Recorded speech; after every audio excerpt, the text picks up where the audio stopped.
Então, gente, nesse vídeo, a proposta é a gente entender como é que se deu a transição da física clássica para a física moderna.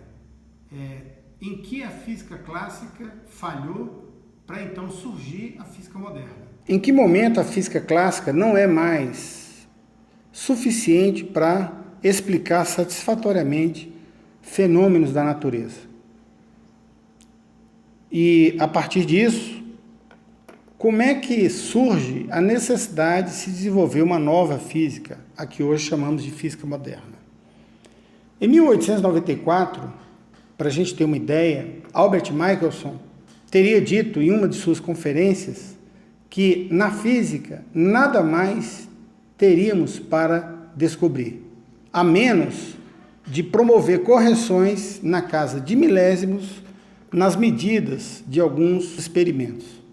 Lord Kelvin, nessa mesma linha de raciocínio, teria dito que apenas alguns ajustes nas medidas ligadas à precisão.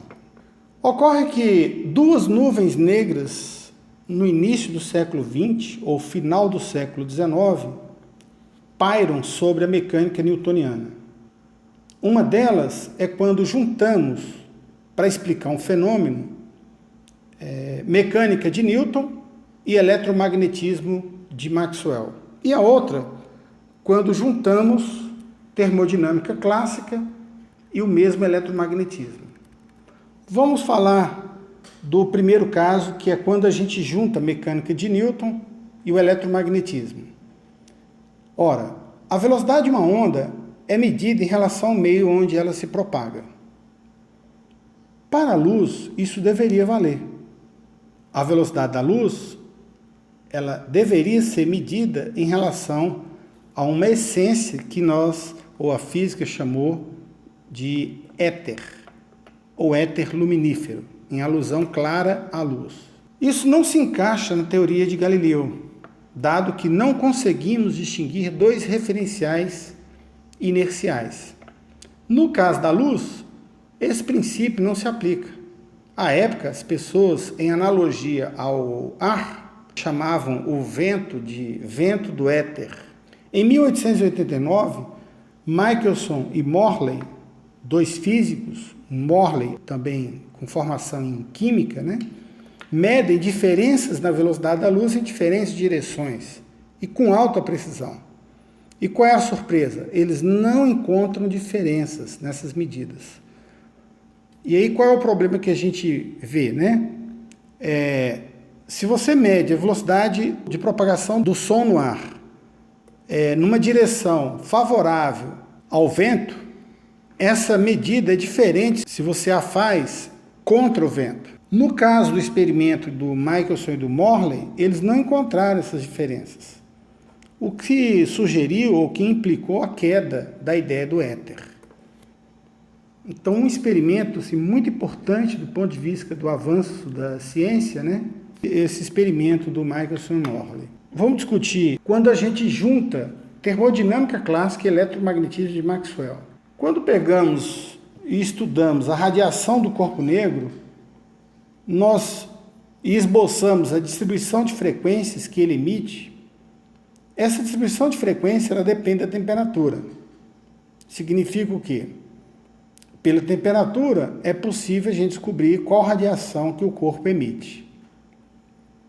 Ora, se você observar esse gráfico da distribuição de frequências, a predição teórica apontava para que, para lambdas pequenos, essa curva que vem da direita para a esquerda no gráfico, ela convergia assintoticamente para o infinito.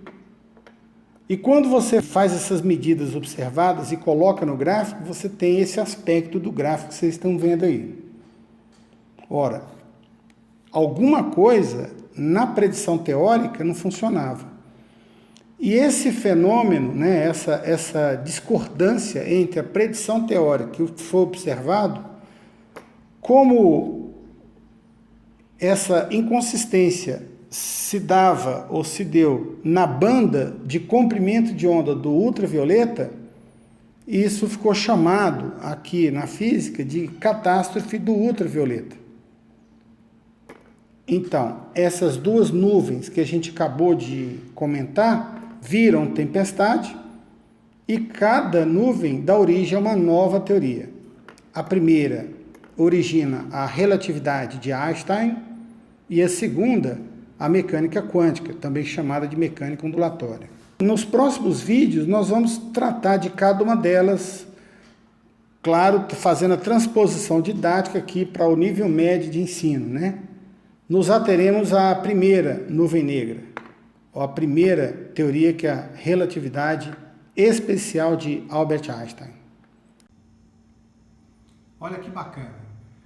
Feito esse levantamento histórico e contextualizado a mecânica newtoniana, e agora entendido por que surgiram, em que circunstâncias surgiram as duas nuvens negras, agora eu acredito que você esteja em condições de acompanhar cada tópico em separado dessa física moderna.